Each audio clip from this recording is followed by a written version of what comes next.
Well, you know what? Our intro video is not playing. So, Oh, for hopefully, we are live. I'm hoping. It says we are in the queue. So, Chad, do you want to do the normal intro because our video intro did not work? from monsters and ghosts. Oh no, that whole you don't want me to do the whole thing. We've worked years to substantiate our credibility. Credibility. Oh no, that's not us either. Hold on. Fuck. Boys and girls, ladies and gentlemen, children of all ages. Not us either. Shit. Well, Best out of 50. we're just gonna go mentally ill tonight. Uh Uh, huh. good evening. Seekers of the Truth, episode 80. Sit down, relax, shake off the normal world, and journey with us to the other realms of possibility. Tonight, as always, I'm joined by my best friend and co host, Les Sinkavich. Come with Hmm. us as we explore the truth about this world. How you doing this evening, Les, besides the computers crashing like right before we go live? Well, we say it every single show. If it weren't for technical issues, we'd have no show at all. And I don't even know if we truly do have a show. I'm seeing that there is one person viewing right now live. We've Oh, OS, good to see you, buddy. You're checking in from Facebook. That's awesome. We are having a late start now. We had a lot of issues trying to get connected, and I think it has to do with my internet connection. It has been absolutely horrible today. So, ladies and gentlemen, anybody tuning in, if we get dropped, we will just reschedule tonight's show and try and pick it up another night. So I apologize in advance if there's any kind of technical issues. But other than that, I'm doing good. How about you, buddy? Oh, not too bad. Just, typical with this show. Nothing ever works. Hmm. Nothing works here. I've been here 7 years. Nothing works. The Longer than that. medications don't work. You know what I always say? Live, laugh, toaster bath. There you go. Indeed. Live, laugh, toaster bath. That actually could segue into tonight's topic. But before we get into that, let me tell you all where you could find us.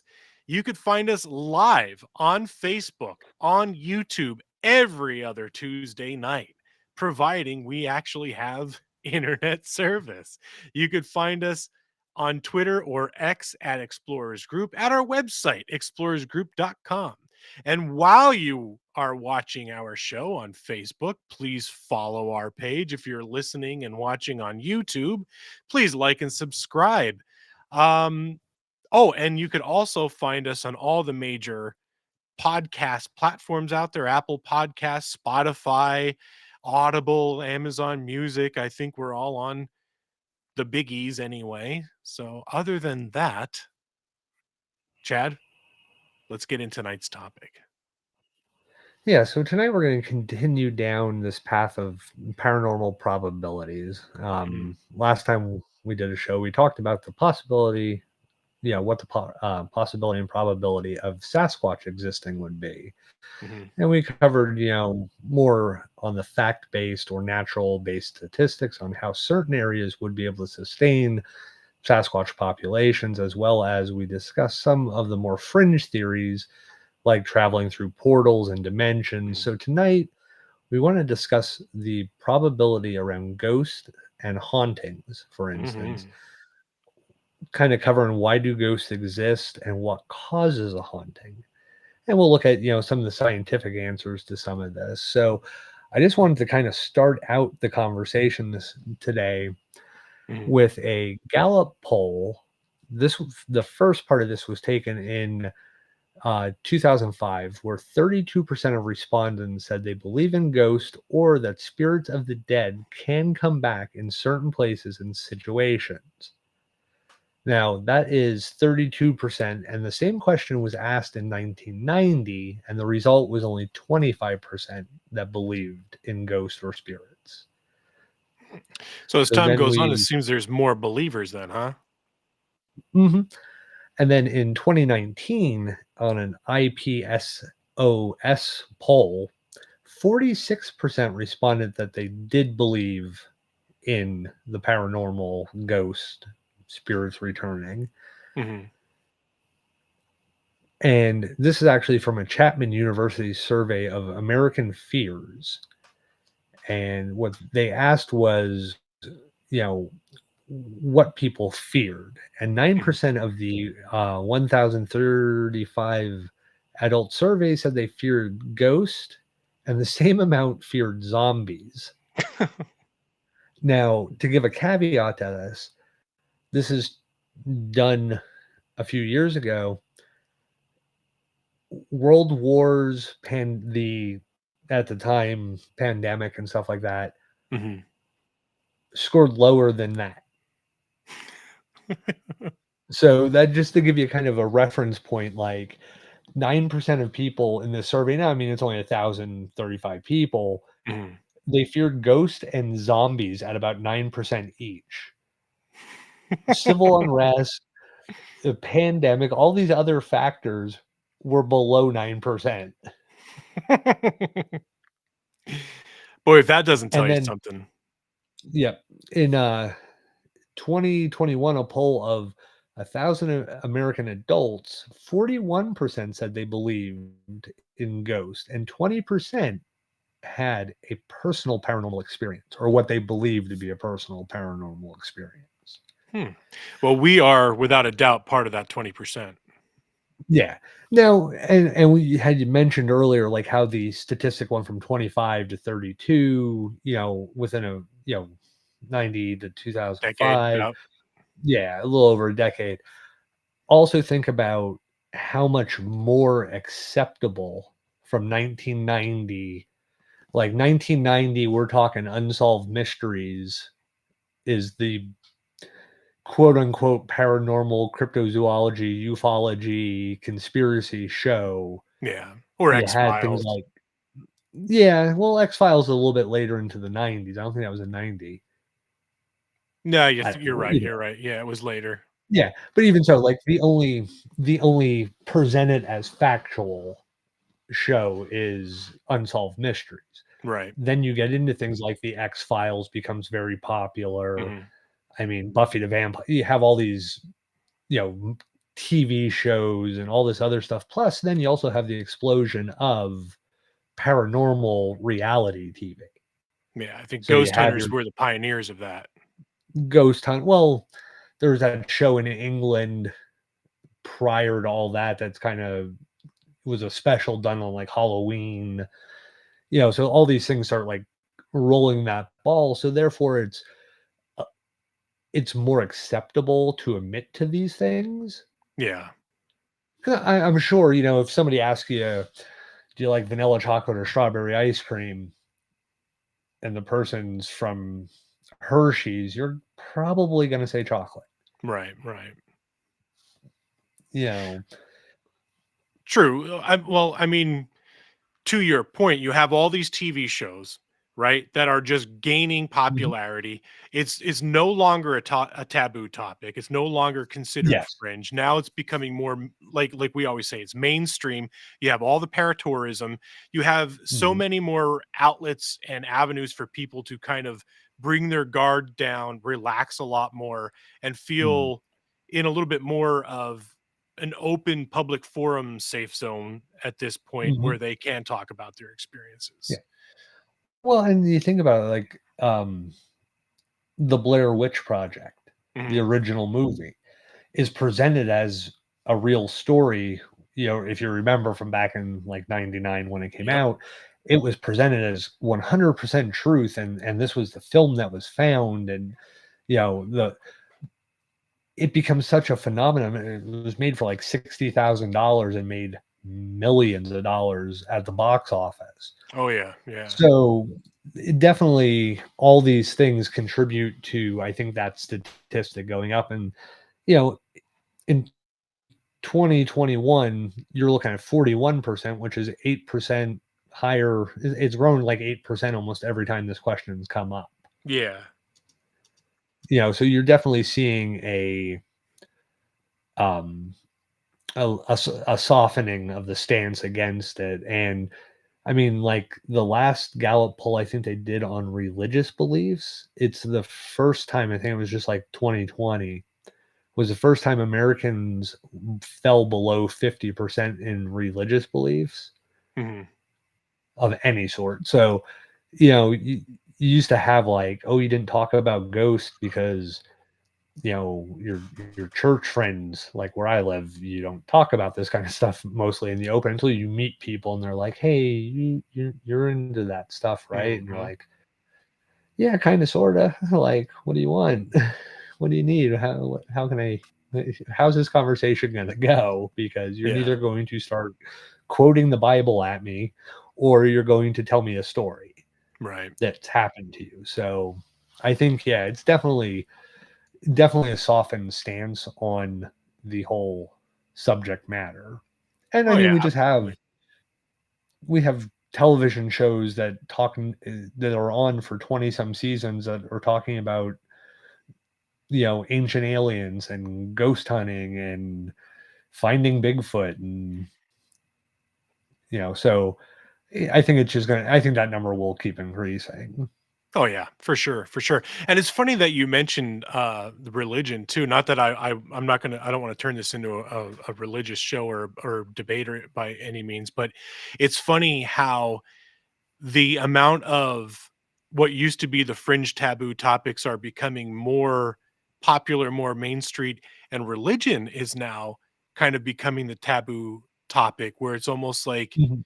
you're outcasted or ostracized for having a belief in more of the Christian based faiths. So Mhm. it's weird how the tables are turning nowadays.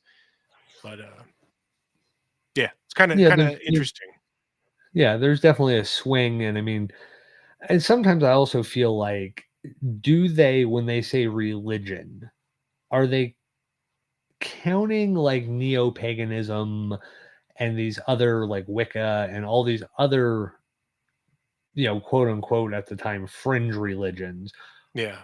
When people answer those questions, are they saying, well, I'm not a Christian, or I'm not a Muslim, or I'm not Jewish, or I'm not Hindu, or I'm not, Buddhist, so, or Taoist, or any of these other or accepted religions. Mhm. So are they saying, "Oh, I'm not religious," but yet they belong to, a Wicca coven, or a, solo practitioner, or are they, some into some neo-pagan, forms of worship, but because it's not the quote unquote religion that we're taught or told of as a child, they just say, "No, I'm not religious. I don't Right. believe in religion."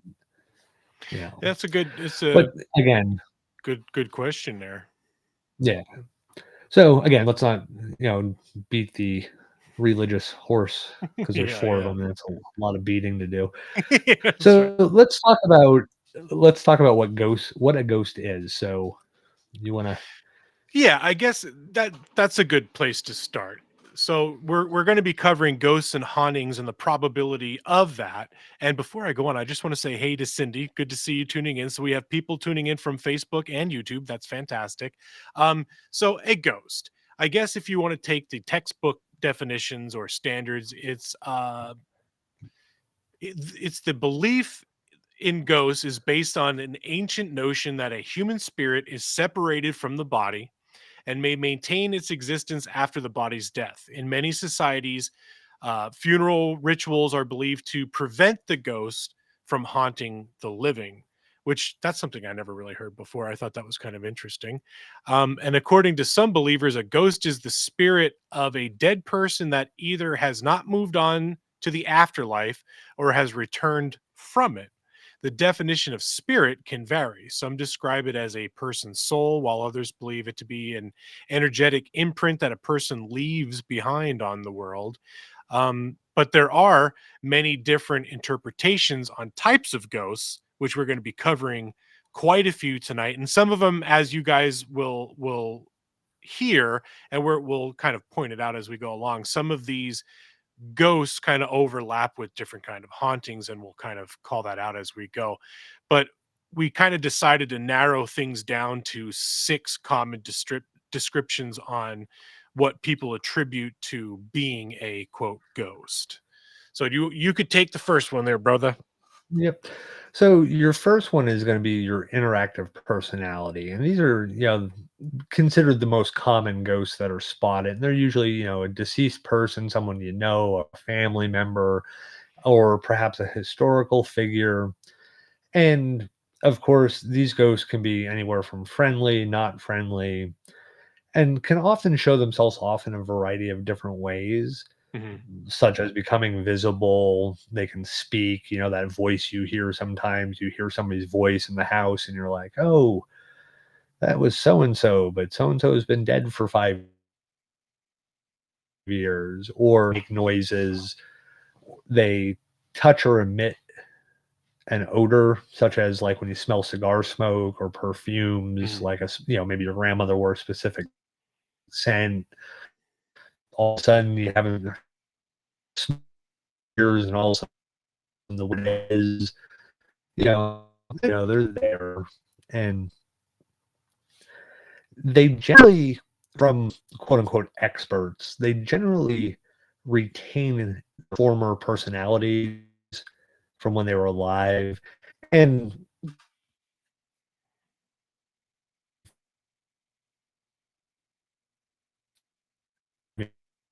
uh,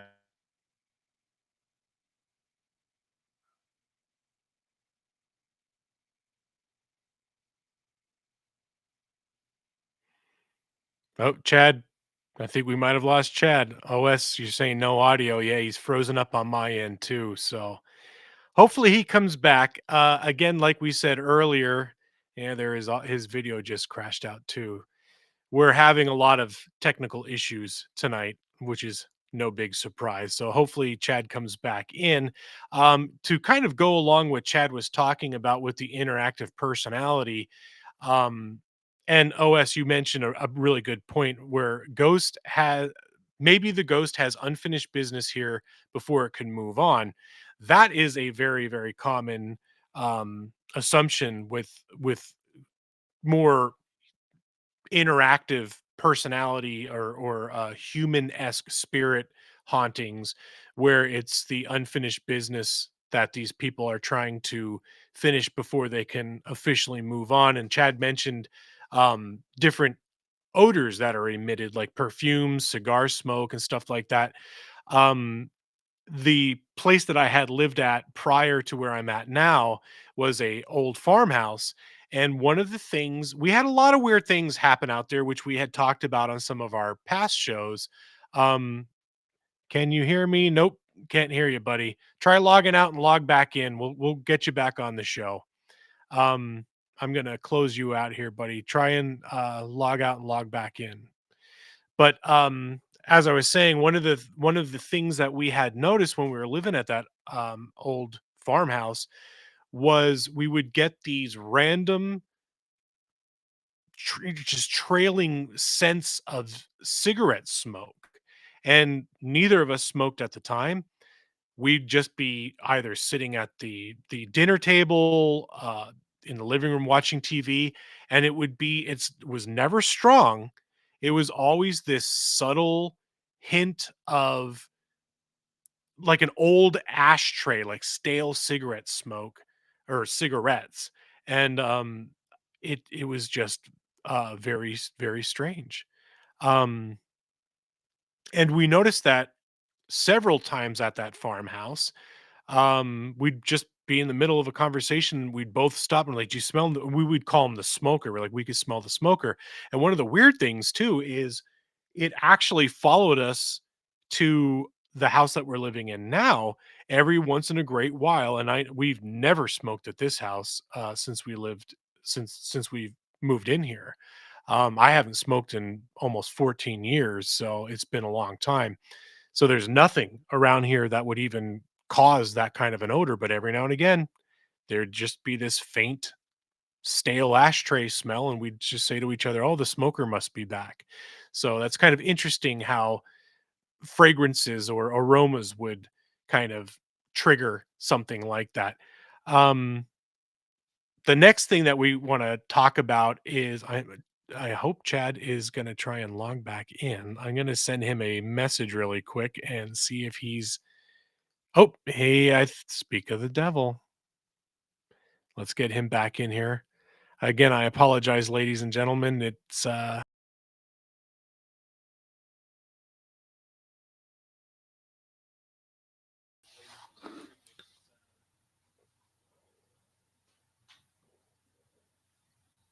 push myself out. Yeah. Oh, and we got the intro video in there. Here we are. Now we got you back. Now I can hear you and see you. Yeah, you were mentioning the smoker. I was listening on the YouTube or Facebook feed while I was trying to get everything to reload. You were just taking a break. Um, You just wanted to hear what the show sounded like live, didn't you? yeah, I just want to see you sweat for a little bit. But well, the best part was I was sitting there talking like I was doing the show, and you had went away, and I'm going and going and going, and like all this like I see no audio, so I all of a sudden just shut off. Yeah. You're still But cutting it out on my end. OS, before we go on, who are you able to hear? Is Chad cutting out or am I cutting out? Just so we know, because if I'm cutting out, we might just have to end the show a little bit early because my signal has been weak all day. So let us know in the comments. Hopefully you were able to hear that. But I'm going to move on to the next type of ghost. And I don't know if you'd I'm hearing both of you, but Chad is cutting out the worst. Okay, crap. So it's got to be my connection or this piece of crap service that we use. I swear to God, we will find a new yeah. provider or a stream provider eventually. All right. Getting away from technical difficulties, we're going to jump back into the ghosts. So this one, I don't know about you, dude, but I don't know if I would call it a ghost or a phenomenon. But we're I'm talking about ectoplasm or ectomist, which is a mist or fog that almost looks like it's swirling. It's vaporous, cloudy, usually appears several feet off the ground and can move swiftly or simply stay still. Um, Almost like it's orbiting. So it's kind of going in a rotational pattern. They can be Mhm. captured on video and in photographs and can be white, gray, or even black. A lot of times the black are kind of attributed to another ghost that we're going to be talking about, shadow people. But we'll get to those later. So, although they can simply appear this way, linger, then move away quickly, sometimes ectoplasms appear before becoming a full bodied apparition. Um, so, I guess it's what's the word I'm looking for when they're forming a ghost just Manifesting. manifesting, there you go. So it's in the manifestation process, and many people have witnessed them outdoors, in graveyards, battlefields, which we talked about in our haunted battlefields, right, battlegrounds Mhm. episode, and historical sites, which again was mentioned previously.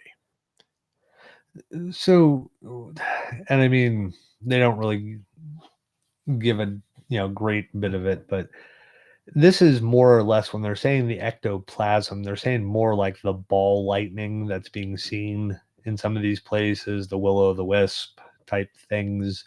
Okay. Not, I think we think ectoplasm and we kind of think of the old seance, the fake seance ectoplasm photos and stuff like that, or Ghostbusters Yep. ectoplasm. Slimer, that's what I Yeah. was thinking. Yeah. Yep. Yeah. Now And I mean, would I this don't would this necessarily just think be of a ghost. would this be considered like what we talked about with the Phoenix Lights kind of thing? No, I think this would be more of like the Marfa lights, Okay, where they're alright. they're semi-intelligent. They're like the Phoenix Lights is more because of being higher altitude and stuff like that. It's more of a UFO type situation. Mhm. With the Marfa lights, where they're more ground or closer to the ground, and they're being seen Yeah. moving. Sometimes, like the battlefields, like they had mentioned, like historical sites or battlefields, people will see like the almost like a lantern floating. Yeah, Or yeah. or if you remember the old Minersville house. when the light came down the hallway, just that ball of light, almost like it was walking at like up and down a little bit, like each step, and it just kind of came down the hallway, or Mhm. at least that's what we saw. Uh, so I'm getting that's what I chills, think. actually. Yeah, I don't.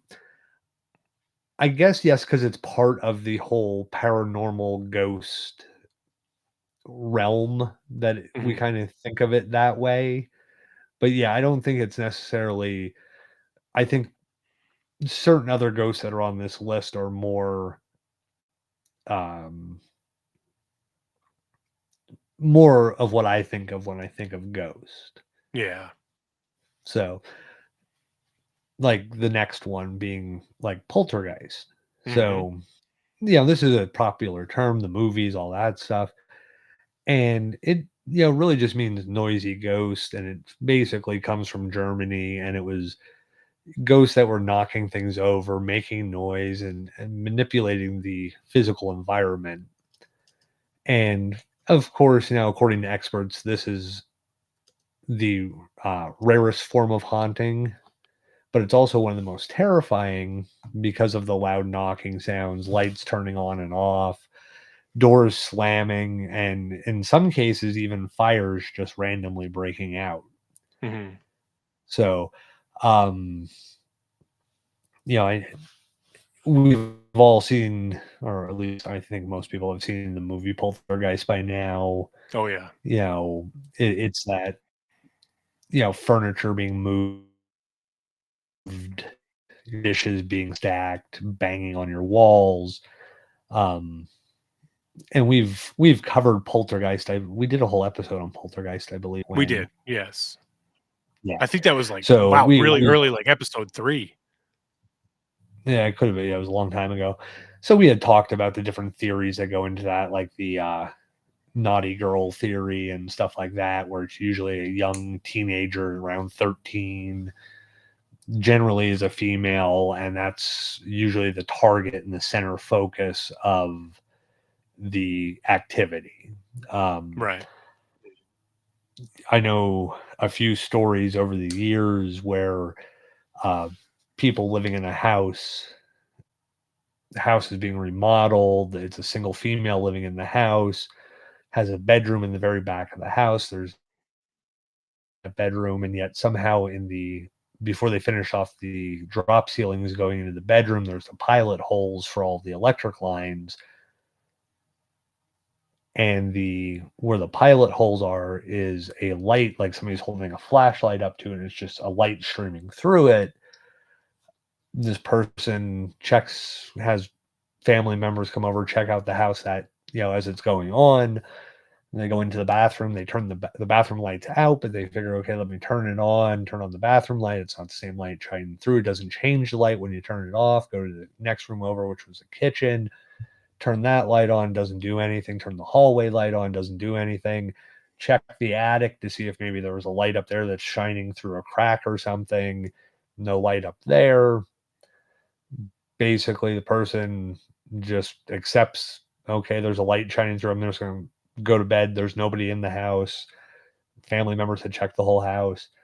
Then their bathroom, which was the next room over, for the next 6 months or so, everything, they would go in there and their toilet paper would go from the left hand side of the bathroom next to the toilet to the right hand side by the door.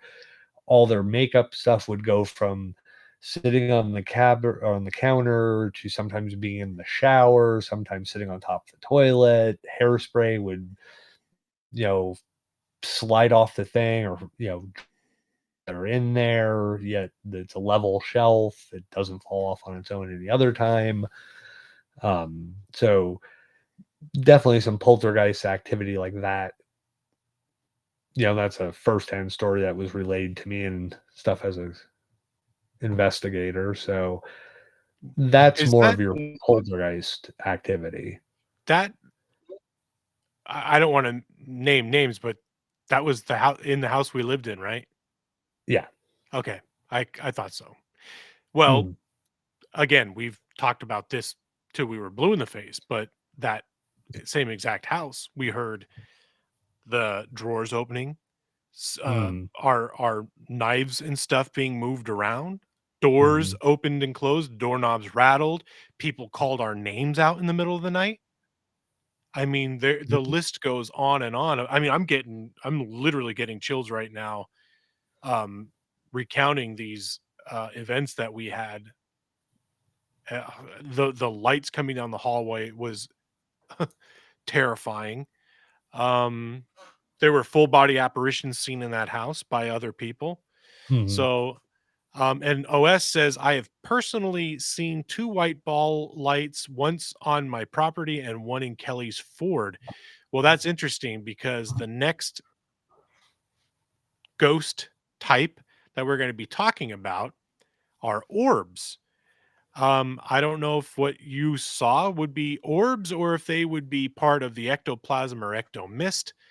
But if they were ball lights, I'd put money on orbs. Now, this one is quite controversial because I personally am not a big subscriber when it comes to orbs. On very rare occasions, I might buy into them depending on how it's interacting or the circumstance. But 99.9% of the time, I would bet my paycheck that it is either dust or a bug. But orbs are probably the most photograph type anomaly. They appear as a transparent or translucent ball of light that is hovering over the ground. It is believed that orbs are the soul of a human or even an animal that dies and is traveling around from one place to another. The circular shape they take on makes it easier for them to move around and is often the first state they appear in before they become a full bodied apparition. Again, kind of like the ectoplasm, these things then manifest into a full body apparition. If you're lucky enough to capture an orb on video, you'll be amazed by how fast they can move. Again, why I consider them to be bugs. In photographs, they are usually white but can be blue as well. So this one kind of goes back to a local tale, well, local to where Chad and I grew up. And I know we talked about this in one of our episodes, the ghosts or legends and lore of Hawk Mountain or something, I think it was called. This Mm. was the Angel of Eck, where as you're traveling down this road towards the Bethany Church, where the uh, Matthias Schombacher was buried, he was the big topic of that show. As you're driving down that road, you see a ball of light in the distance. As you get closer, it gets larger and larger and larger to about a 10-foot high. And right as it's getting to about that height within the ball of light, you see what looks like a human coming out of the ball of light. And as you get close, right when you're starting to make out any sort of detail, it disappears. And that's called the Angel of Eck. So, again, with the orbs manifesting into something else. And a lot of times with the orbs, and I know you could probably agree with me on this, a lot of times with the orbs, when orb activity um seems to be a little bit more active, other things would happen, other sounds, other things moving, so again, is it dust getting stirred up or bugs reacting to uh, electromagnetic changes, which would be the spirit, and that's what we're seeing moving around, and then something happens. I don't know, but again, I'm not a big subscriber when it comes to orbs. It has to be a really really compelling situation to make me go into that or buy into that.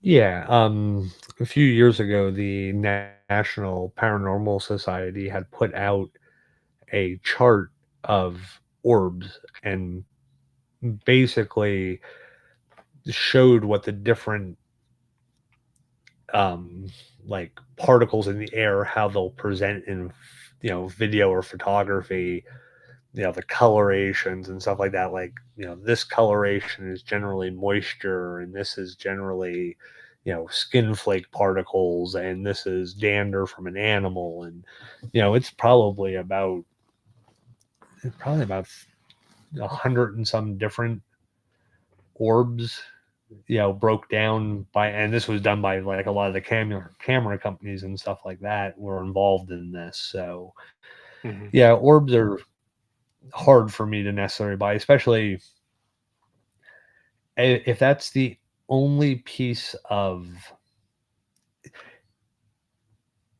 evidence you can present is, oh, look at this photo in this old house, and when you show it to me, there's a million little spots in the photo, and you say, look at all these spirits in here. Mhm. It's dust. If you Yeah. go Yeah. outdoors, and the same thing, a lot of people present them from battlefields. Oh, we didn't know photo. We looked later, we saw all these spirits, and it's like dust particles in the air. It's pollen, you know, catching the light and stuff like that. Now we're Or the seeing mists. Remember in the battlefields, a lot of full them on. would posts would be full of mist. Mhm. Oop. Yeah. So when people are seeing like floating balls of light or balls of light that are moving, and Mhm. notice those are seen in the moment. Yes. It's not Yes. a necessarily, oh, I took a photo and I saw this. All of a sudden, we review the photos and it's like, oh, here's a spirit, or here's an orb, or on video. I know a lot of the ghost shows, they need something to make it sound like they found something, so they'll do the, here you'll see this orb exit the wall and enter into Aaron's head. Oops, Yeah. I mean some guy's head, and you Yeah. know it's clearly, oh, no, it's not a bug because it doesn't follow the pattern of a bug. Well, bugs don't always follow the pattern of bugs. Yeah, did you ever There see them might have been around a a downdraft. zapper where they're like, shoo, shoo, shoo, Yeah, shoo, shoo, shoo, look like a little yeah. tornado? Or there's a downdraft when they're flying and it pushes the bug down, or there's a ventilation system kicks on like my AC unit just did, and it blows it over a little bit further. Mhm. I saw one the other day where it wasn't even a ghost person; it was somebody who does a travel blog, and they're like, "I think I caught a ghost." Yeah. It's clearly a bug flying out off of an old building. Mhm. It flies in exactly a straight line across the thing, and they're like, I don't really know, but I think that's a ghost. And everybody's commenting, like logical people are commenting, pretty sure you either got a small bird or a bug off the window frame, not a ghost flying. Because first of all, why would a ghost be flying off a third floor window straight out into the air? Right, right. Well, I think you hit the nail on the head there when and OS has made another comment. The one we saw at Kelly's Ford was a white ball of light. It started from the top of a tree and then went down the tree and disappeared into the ground. So that said, and what you said, those are the situations where I would buy into this because you're Mhm. viewing it with the naked eye. You're not seeing this through a camera with infrared or any kind of a light projecting towards it where it's going to reflect and then be projected back into the camera, and you're like, oh my god, I went back and I reviewed my footage and Mm. there's this orb or this thing moving around. If it's on video or you took a picture of it, I have a very hard time believing it. If you see it with the naked eye, like we talked about before, the thing that came down the hallway, there's where I'm like, what the hell is this? Nothing is Mm. reflecting off this. It's obviously not a bug. If it's a ball of light coming through pitch dark, like pure blackness, that I can't explain. Hmm. Yeah. I definitely, that's my kind of feelings on that, because like somebody just posted a picture in one of the groups. Oh, look, it's a ghost horse at a battlefield. And it's clearly somebody either smoking and exhaling, or somebody just exhaling, and the temperature created the condensation coming out. Kind of sort of look like a horse. Gosh. Yeah, I don't those kind of Yeah. comments, they So they drive let's me go nuts. talk. Yeah. And I mean, here's the thing. I don't want people not to believe in the paranormal, and I also don't want people to believe any one person has all the answers. But at the Right. same time, it does help to be logical in your pursuits. Yeah. You know, if it's always one of those, oh, we took this photo and there was nobody there, and how is this person standing there? You're in a tourist destination. You might have looked from the time you went, oh, I'm going to take a picture of that tree over there. And you're looking at the tree, and all of a sudden you take a picture, and somebody walked out from behind a rock. Right. You didn't know they were behind that rock. They might have been coming up a different trailhead. And all of a sudden they popped out there. And then you took the picture and you didn't notice them because you're not really focused on everything in the viewfinder at that moment.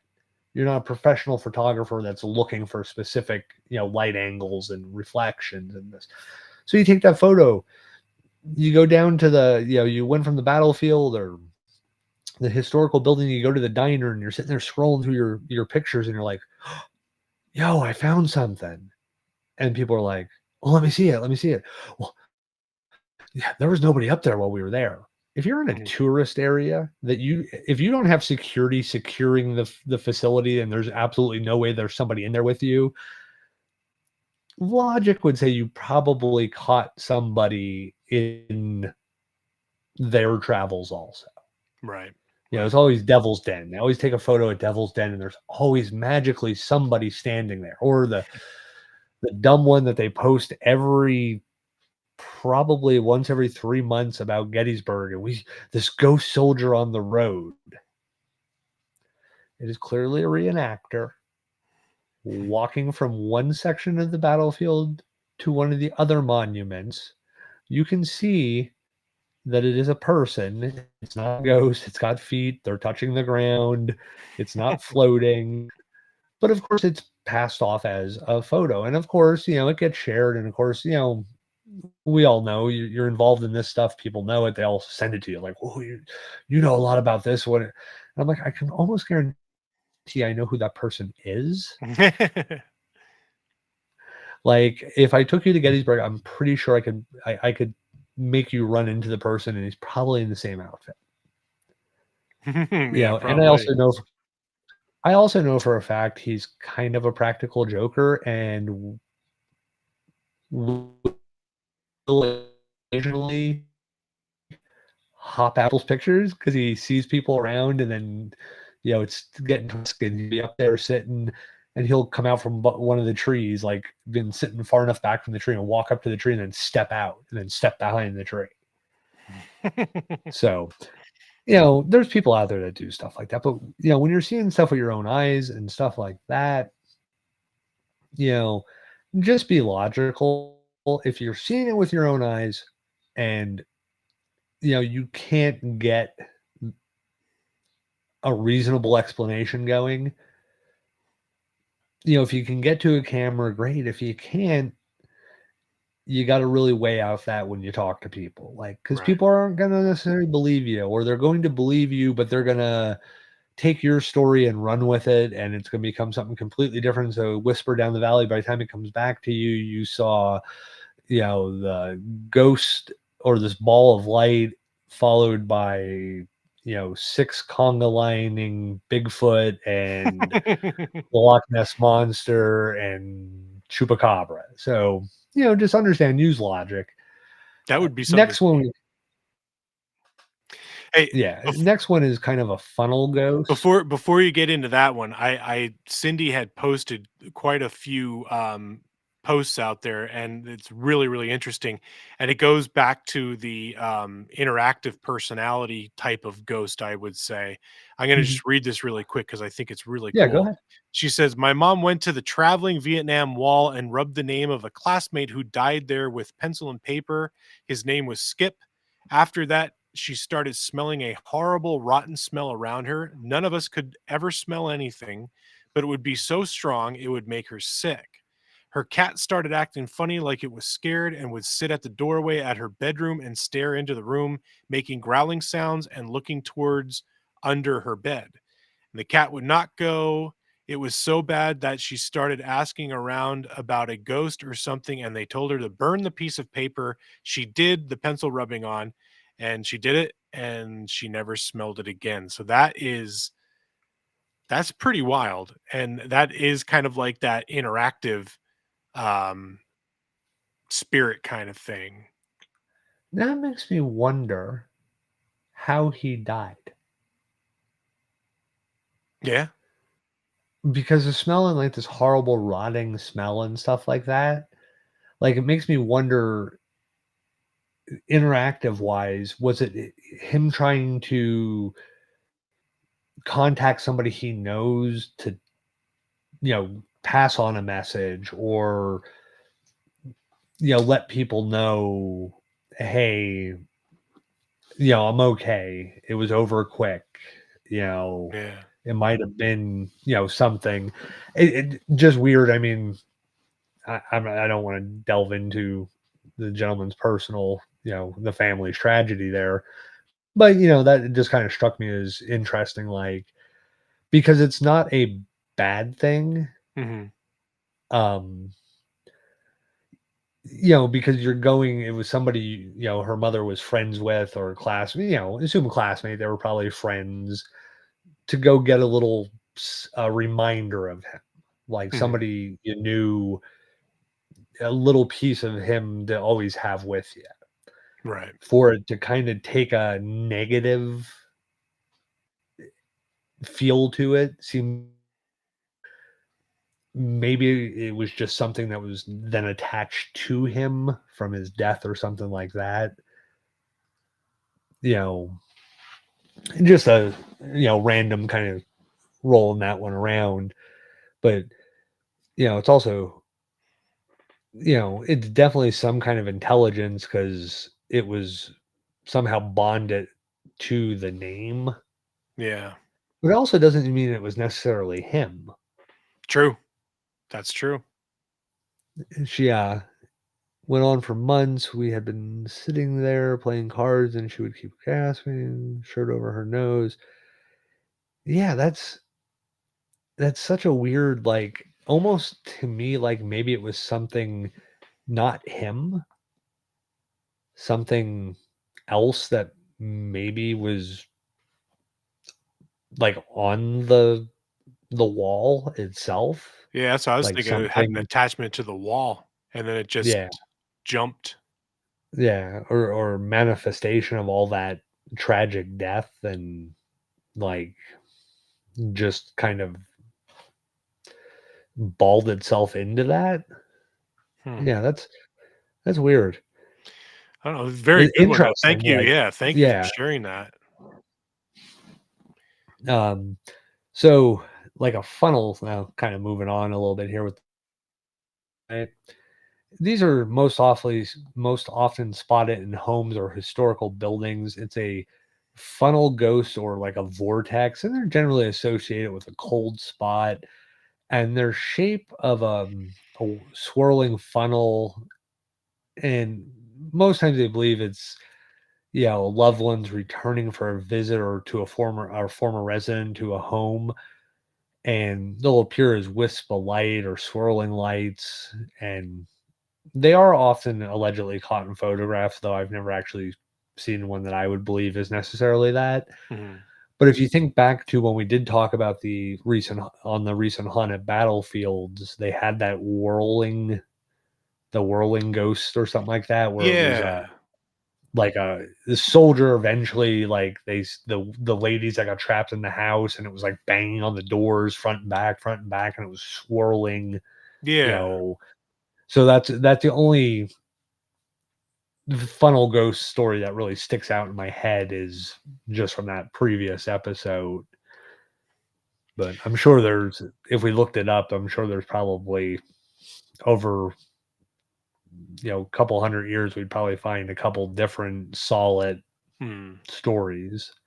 I mean, a lot of that too, like depending on when if they're taking like a still photo or something, it could be Hmm. an exhale, and if somebody's passing by, it's just the blending of the wind patterns, and it could be the exhaled breath just swirling into, a, a conflicting stream of air, Mhm. and it just swirls, like a dust devil or whatever they're called, Yeah. Mhm. But I don't know, or it could be a ghost for all I know. Yeah, oh, Um, yeah, I mean, yeah, you it's you don't know until you know. yeah, But the last ghost that we want to talk about, or ghost type, are very well known shadow people. A shadow person, also known as a shadow figure or black mass, is the perception of shadow as a living species, humanoid figure, sometimes interpreted as the presence of a spirit or entity by believers in the paranormal or supernatural. These ghosts are sometimes seen as child size dark humanoids to towering slender beings or a dark smoke or steam, and they may move on an invisible track or appear to hop or dance. Well, most of the shadow people stories that I've heard are just these ominous, tall, excuse me, tall, dark figures that tall, just dark, kind of, and handsome. yeah, that's right. And they just kind of like linger in the corner or at the foot of a bed. This reminds me a lot of, um, God, where was it that my mom used to work? Rest Haven Nursing Home in Frustrating. Schuylkill Haven. A lot of the stories that, because my mom worked at a nursing home and she worked in the Alzheimer's unit and stuff like that with a lot of the worst case people that were there. Um, so the patients there in those wards were, they would pass quickly, so they didn't stay there very long. And a lot of the times the people, either the nurses working there or some of the other patients, they would always say that they would see these dark figures. One of them would be a shadow man with like a cape and a top hat, was commonly spoken of, and that top hat cape person actually is known a lot with the shadow figure kind of community. But they would say this person would go to the foot of the bed of the person dying. A nurse would walk in and they would witness this, and one of the residents would say, he says that she can't pass unless you leave. The nurse left, went back to her station, did some things, came back, and sure enough, that patient where the figure was standing had passed. um I don't know, there's normally like more negative associations with shadow Mhm. people, but I don't know. Yeah, every time I've ever heard of shadow people, it's generally skewed towards a negative, you know, death or, part of a haunting. I know during the Mothman time frame, a few miles south of Point Pleasant, I believe it was, there was a lot of poltergeist activity, and one of the families that was hardest targeted by these poltergeist activities, the daughter witnessed a shadow person in her room, and basically when she screamed and the family came running in, they saw something move. They couldn't tell what it was, but it wasn't a person. And then after that, they never saw. Right. They were John Kuehl. I do believe interviewed them several times, and it had went on for probably about a month. And then when she saw the shadow person scream and the family came running in the room, they witnessed something move. It stopped happening after that. So, Hmm. and again, but it's also more towards the negative side of it. So, Well, yeah, especially considering what happened thereafter once the Mothman thing with the bridge and all that. oh yeah, I mean that whole area was tormented between UFOs, the Mothman, poltergeist activity, strange disappearances.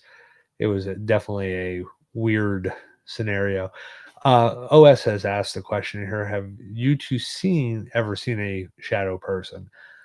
I would say I've I've seen something.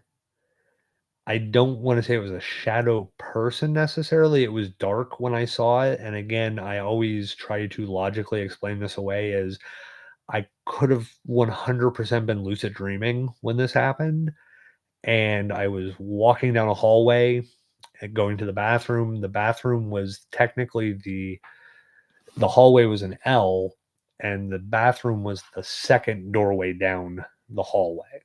Mhm. So as I'm walking, something came out of the door in between the bedroom door and the bathroom door, and it was a little bit shorter than me and just had like wisps of hair. I could actually see like hair on top of its head, like just little wisps, and it had kind of like Ooh. pointy ears. And it just kind of like snarled and like stood there breathing and then just disappeared down the hallway, like into the darkness further. I went to the bathroom, left the light on in the bathroom, came down the hall, threw the door open, slammed the door behind me, hopped into bed. Again, I could have 100% been lucid dreaming and I could have dreamed all that. The place I was had, a history of stuff that was going on and had happened over the years. Um, That's terrifying. so yeah, I like I said, I try to rationally say I 100% could have just dreamt it. That sounds like a demon. Well, that's why I don't also wanna say, like, it was a shadow person. It seemed to have less human qualities to it and more of something else, like Mhm. some kind of it could have just been a manifestation of negative energies, Mhm. and it just kind of pulled itself into that form.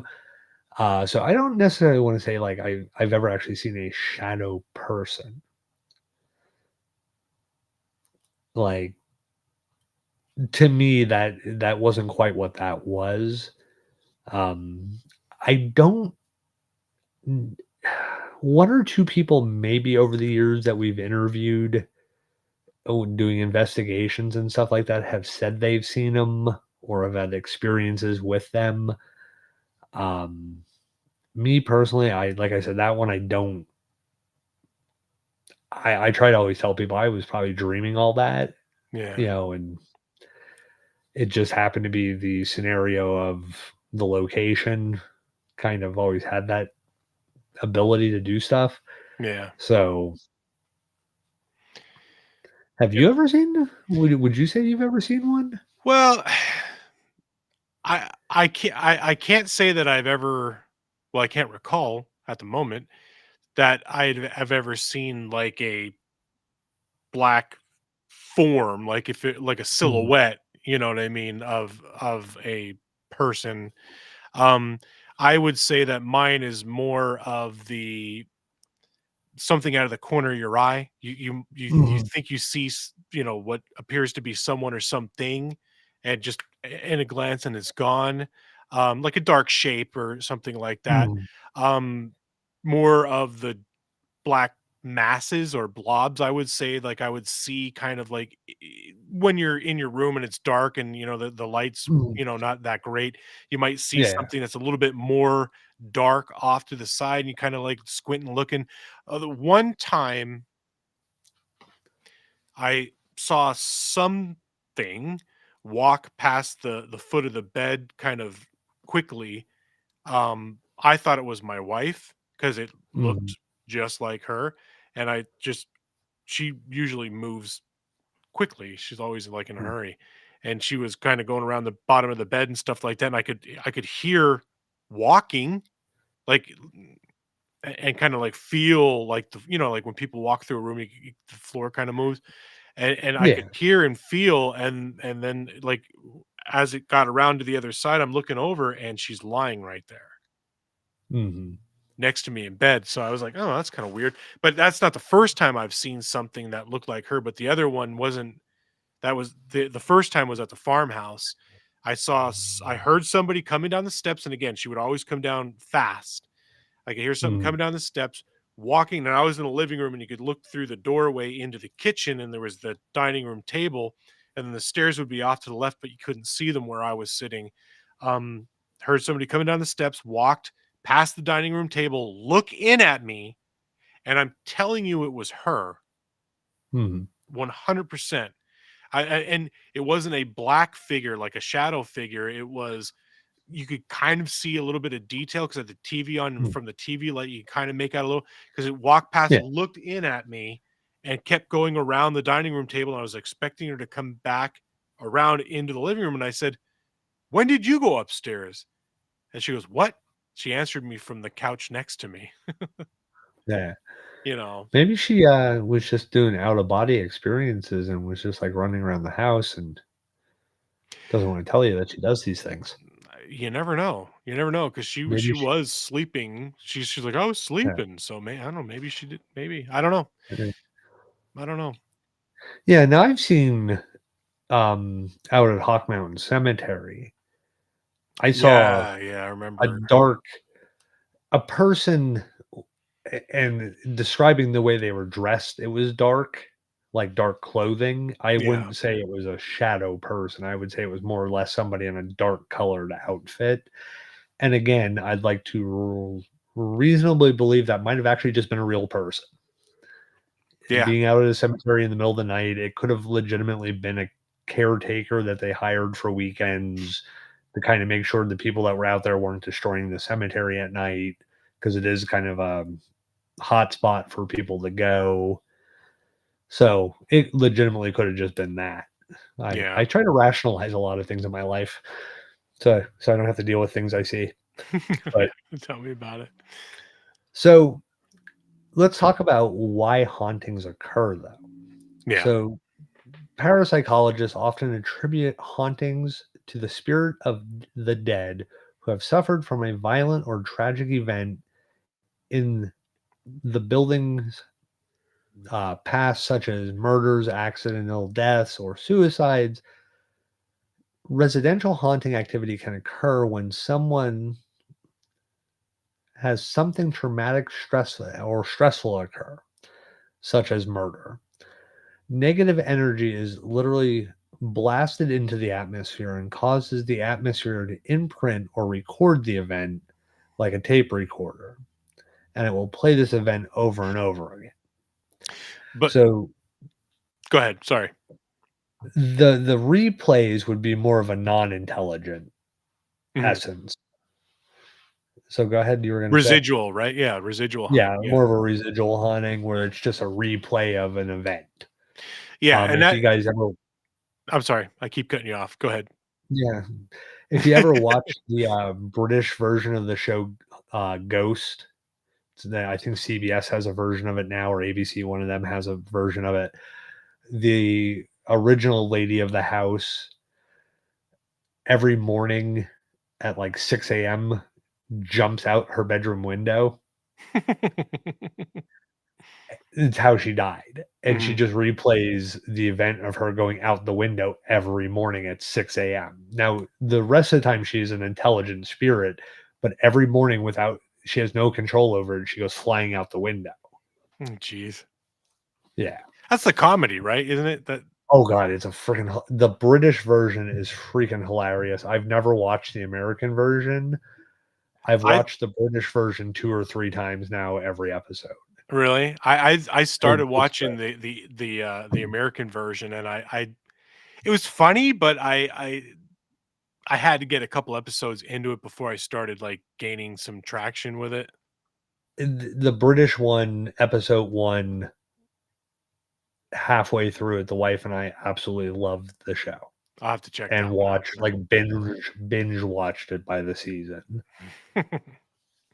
I'll have to check that out. Yeah. So you talked about the, energy imprinting into the environment or the Mhm, atmosphere, and kind of plays back on that loop. It kind of goes back to an interesting theory that we touched base on, and I think it was, we talked about it with the Ghosts of the Hudson Valley episode. So many ghost hunters describe something called the limestone theory, which is like mhm, holding that paranormal activity for more frequent in areas where there's large amounts of limestone. And one possible explanation is the chemical makeup of limestone is similar to that of magnetic recording tape, and mhm, therefore is prone to being imprinted, thus capturing the story activity, or capturing and storing the activity rather.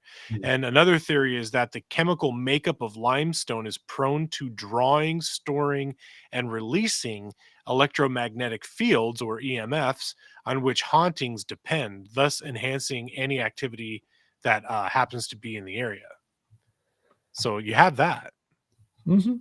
And I think we Yes. we talked about during that episode too, a lot of those houses, or a lot of older homes and stuff, the foundations and the basements and stuff oftentimes were comprised of stacked limestone and whatnot. And Mhm. sometimes the floor substrate, the base of the floor would be a limestone, base. So right there you have Mhm. the perfect concoction. Yeah. And then you got that kind of stuff, and if it is releasing energy, it would be giving the, um, spirit or whatever the energy to be seen or heard, or, Yep.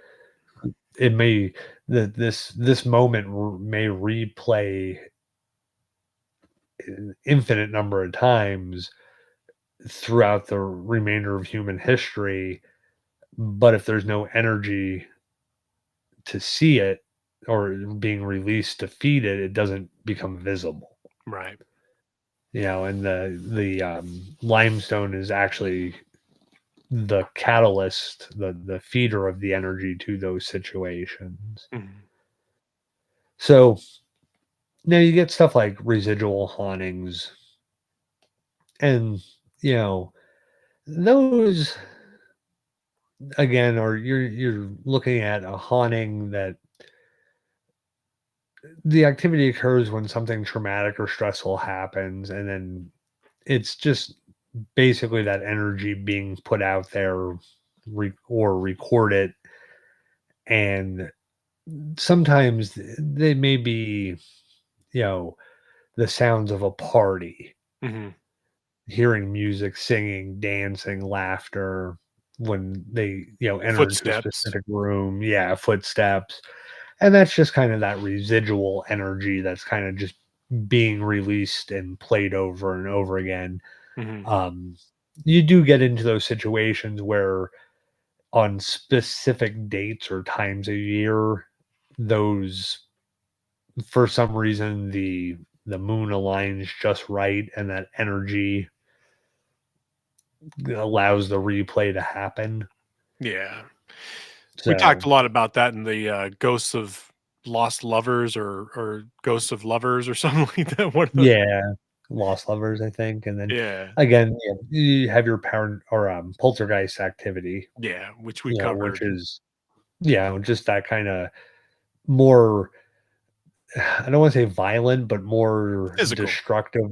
Yeah, more physical in that sense. And then you have the good old demonic activity, Mhm. which gets into more religious based questions and all that. And I I'm always one of those people that kind of argues both sides of demons and existence, non-existence of demons. Mhm. The Bible translation is literally, the word they use is not ever giving a negative or positive connotation in the original language form, and it just becomes this negative thing with Christianity. Mhm. Um, because prior to that, even other religions make mention of these type of spirits, but they're not necessarily always evil spirits. They're sometimes good, sometimes bad. Sometimes they're pure evil. Sometimes they're actually helpful. So I think that's always one of those ones where it's very easy to throw it, especially for religious people, to throw it as a demon. Oh, it's Yeah. some kind of demonic possession, oppression, regression, you know, And a lot of times with the because I grew up in a family that had a side of it that had strict hardcore Catholic beliefs, and Mhm. I watched everything bad that was done be blamed on that. Yeah, yeah. And to me, sometimes we were just shithead kids. It wasn't it wasn't a demon. It was us being shithead kids. We were a family, two brothers, or a brother and a sister and a brother and sister whose parents ended up getting married and were forced into this, like, oh, you now have a brother, another sister, and another brother, and then you now have a brother and another sister. There was a lot of times we were just shithead kids, and a lot of stuff got blamed on, oh, instead of mental health from tragedy inside the family unit, it just got blamed on, oh, well, it's got to be the devil, it's got to be a demon, it's got to be some kind of, you know, evil entity Making you attached do to family something. members. Yeah. Yeah. Well, that's the thing too, is you kinda hit the nail on the head there, is like a lot of demonic activity is associated with possession. So it's not necessarily haunting of a home, Mhm. it's more or less this haunting Haunting of a of a person. vessel, yeah, of a person or Yeah. an object. And again, you go to like the poltergeist, you go to a lot of the more physical things where pushing, shoving, hitting, scratching. You always get the three scratches, like the sign of the Trinity and all that stuff, or Mhm. representing the Holy Trinity as a mockery to that. Um, People's changes in attitude and whatnot. Again, kind of going with the possession theory. Like, so you have the Dybbuk box and stuff like that, where the spirit resides within that box. If you let it go, it'll take over the house eventually, either pushing you or driving you out or pushing you to the brink of virtually death or insanity. Um, Mhm. And then we go on to the next type of haunting, which we talked about with the types of ghosts too, is the intelligent or interactive activity. Again, these are your typical, as a result, died of as a result of traumatic event, murder, car accident, unfinished business, like OS had mentioned. Um, they died suddenly, didn't realize that he or she was dead. The loved ones are so emotionally distraught they can't let them go, so they're basically grounding that spirit to um a residence or whatever. And we lost chat again. Fantastic.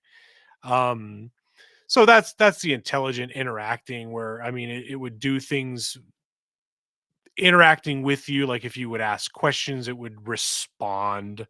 Like a lot of times, like with ghost hunting shows and stuff like that, they'll put a flashlight up and, oh, can you turn that flashlight on or whatever, and it would do as you tell it to. And we got you back there, buddy. I I don't know why my camera shut off. Not my camera itself, but the feed to Yeah, it just be cut you live. right out. Yeah. Just, yeah, it cut out. I was still listening to what you were saying. I could see you and everything. Hmm. Just my camera went away. Well, we're almost to the end of the show, so Yeah. hopefully you could stay on.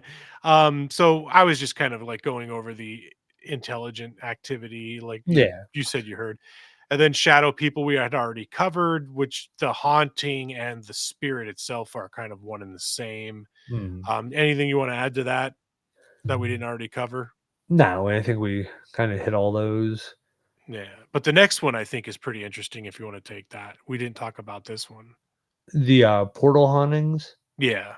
Yeah. Portals aren't really a new concept, as we've seen them in a lot of sci-fi flicks, but in the world of hauntings are considered controversial, as there's little known, and the idea is mostly theoretical or speculation. Hmm. Portals are thought to be doorways to another world or dimension in which entities travel through. It is speculated that portals are not limited to one location, region, or limited to sacred ground, typical places that experience a wide array of different types of anomalous activity, such as glowing balls of light, odd creatures, strange shapes, unexplained mist or fogs, and are suspect to have a portal in which these energies are traveling back and forth. Yeah, and we kinda So, touched base on this one on with the last episode too with Bigfoot too, is, mhm, using yeah, portals which to get around. yeah, which if you think, like I said a little bit ago, about like the Mothman time frame, Yep. all these different things were happening in this one geographic region. Also, again, I go back to what I said about the Bigfoot thing is it just that we don't have currently have the science to understand? Mhm.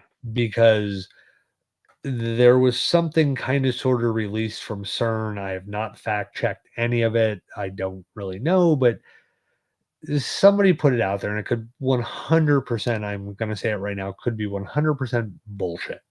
Mhm. Bullshit. Horseshit, fellas. Horseshit.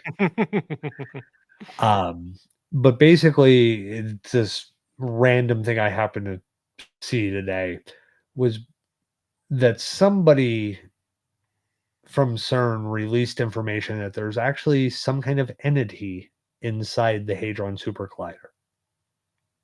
Hmm. It's residing inside of it. Which would make sense if So, that is actually opening portals. yeah. So, is it again in 100 years the whole thought process of portals or interdimensional travel? Is in 100 years is that going to be standard?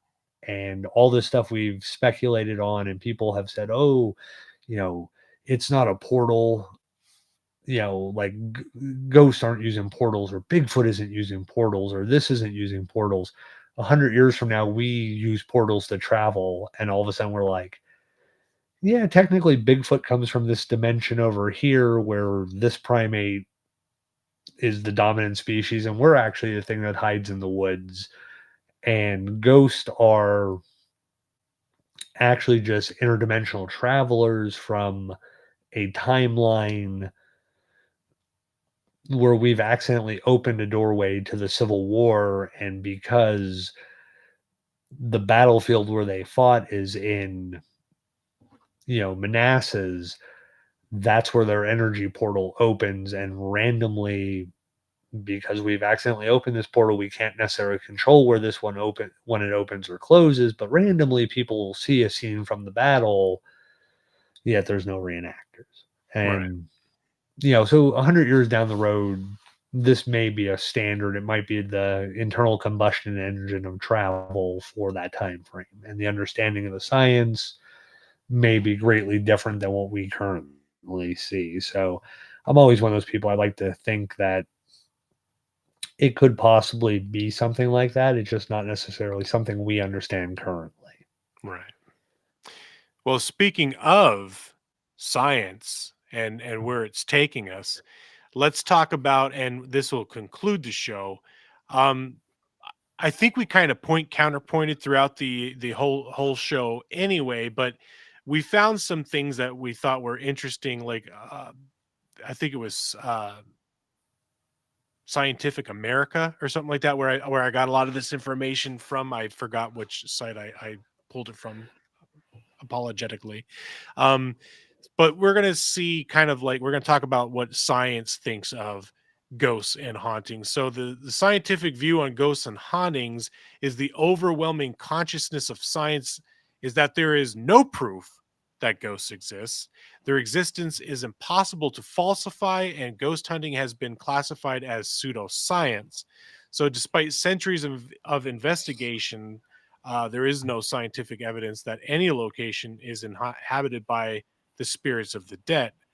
But centuries of physics research has found nothing like this exists, which is why um, physicists say ghosts can't exist. And so far, there is no proof that any part of a person can continue on after death. So that's kind of the scientific definitive view. Um, and here's like six possible scientific reasons for ghosts, one of which, and we've actually experienced some of this with a Bigfoot situation, not necessarily, although Mhm. although It was a black figure that was seen at that location that you had Mhm, seen walking parallel to us. So, I mean, could that mhm. be in the shadow person realm?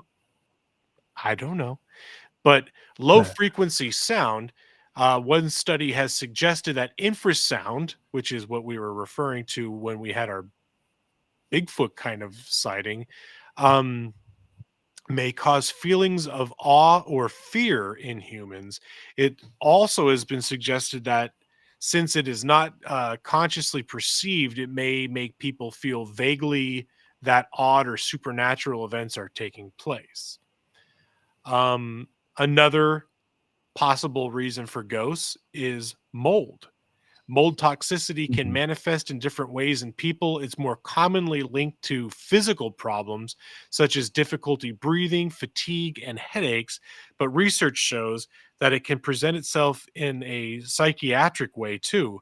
This includes fog, depression, anxiety, problems concentrating, and insomnia. What? Did you have a brain frog? Oh yeah, I have brain frogs all the time. Are Did you I say coming frog? to a brain frog right now? Did I say brain frog? You started Yes. to say you're not the only person when they say brain fog that I've heard start to say frog instead of fog, and it's just so funny because the person said it and they were like, "Yeah, brain frog fog," and it was like, "Did you just say you're coming through a brain frog?" Well, And that's the case person in was like, point. "No, no, I said fog." But Yes, I have brain frogs, and I had one right there. Another thing is carbon monoxide. The lack of oxygen reaching the brain due to carbon monoxide poisoning can lead to a number of symptoms, including the visual and auditory hallucinations behind some lifelike paranormal experiences. Um, the power of suggestion. The power of suggestion is when a person believes something or behaves in a certain way due to being. Um, and there is some more information there. I don't know if you want to cover that. the well, I wanted to bring up the power of suggestion. Just kind of give an example of that. If you guys remember, MTV did a show years ago called Fear, Yeah. where they told people this story about where they were taking them, ghost stories and all this, and like laid the layers and layers and layers on top of it to the by the point that they actually took the people inside these buildings. These people thought these were like, the most violent, vicious, death areas in the world, and it was nothing more than a warehouse or an old building that they had rented, and they had just created this scenario in people's heads and then put them in there in the dark with like cameras and told them to go, hey, we want you to go sit in the gas chamber, for an hour by yourself. And people would panic thinking, oh, I was told about the story about the 39 people that were put in this gas chamber. And basically all it was a science experiment to Yeah. see if the power of suggestion could create, and people were legitimately freaking out saying, I just saw somebody. They weren't MTV, the producers of the series weren't faking stuff. They were just letting people's minds run away with them and let them,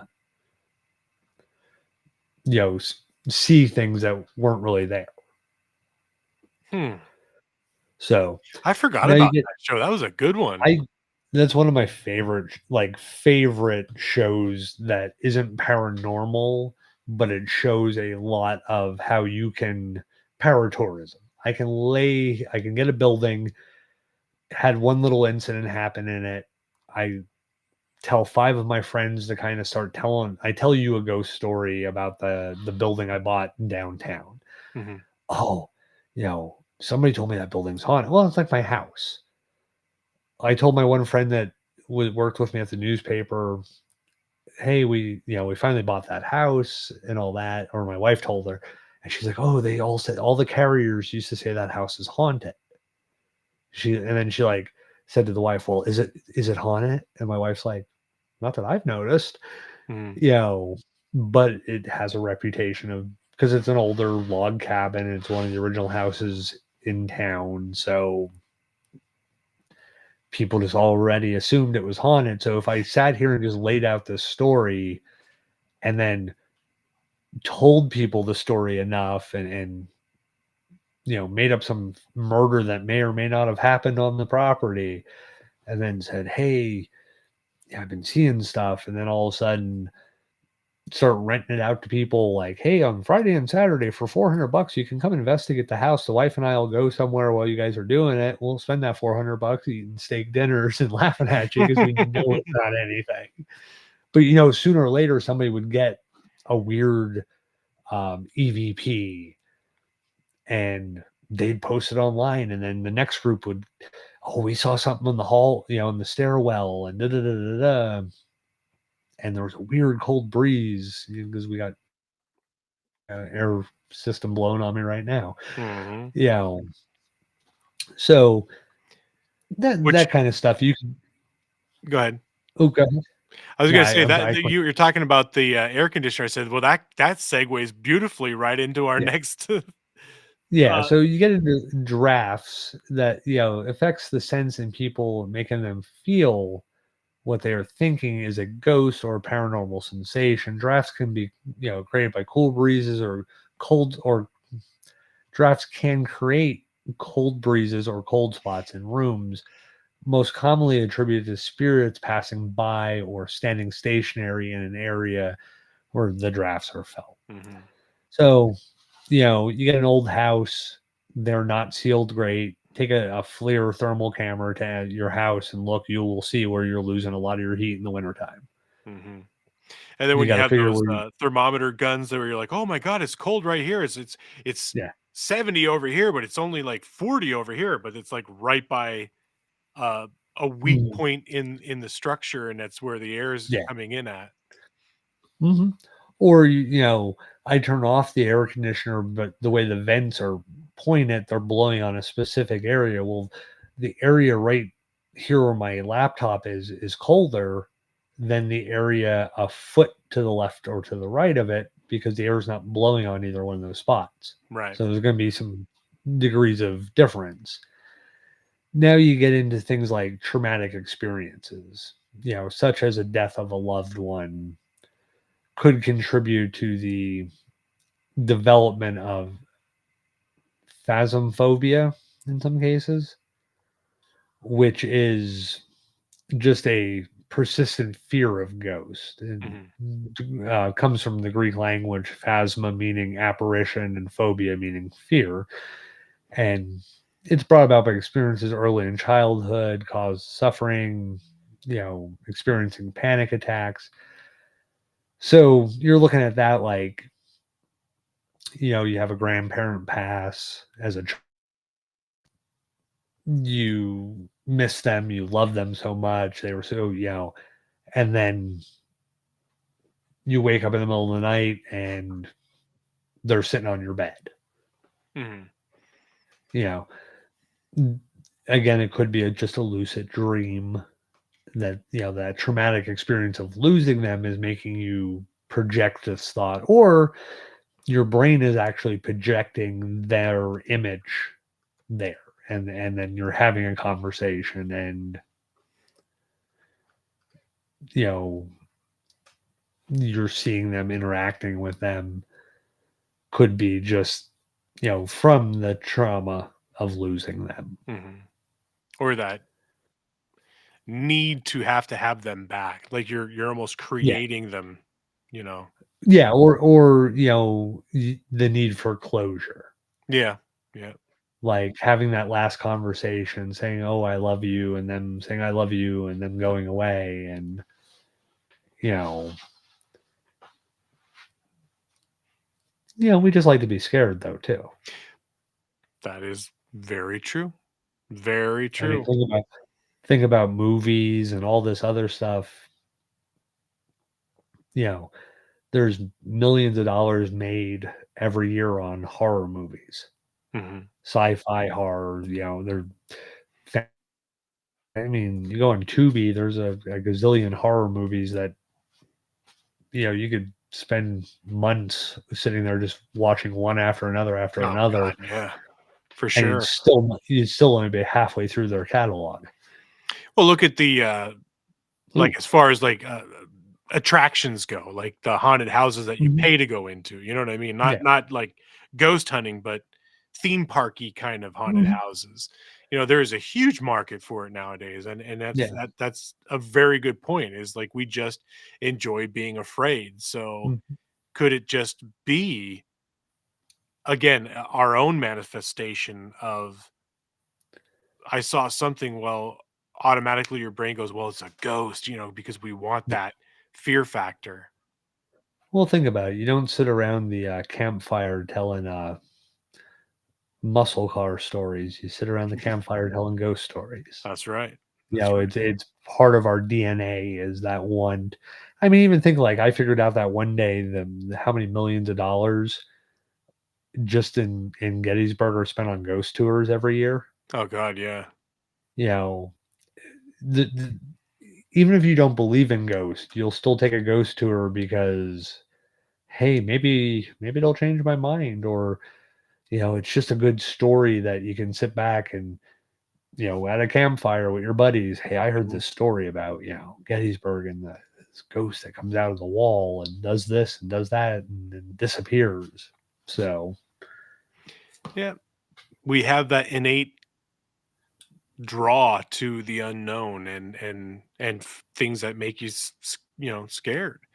But mhm. on that note, that does conclude the show for this evening. Again, ladies and gentlemen, Chad and I apologize for the few technical snafus that we had, but we hope that you enjoyed what we put together for you all tonight.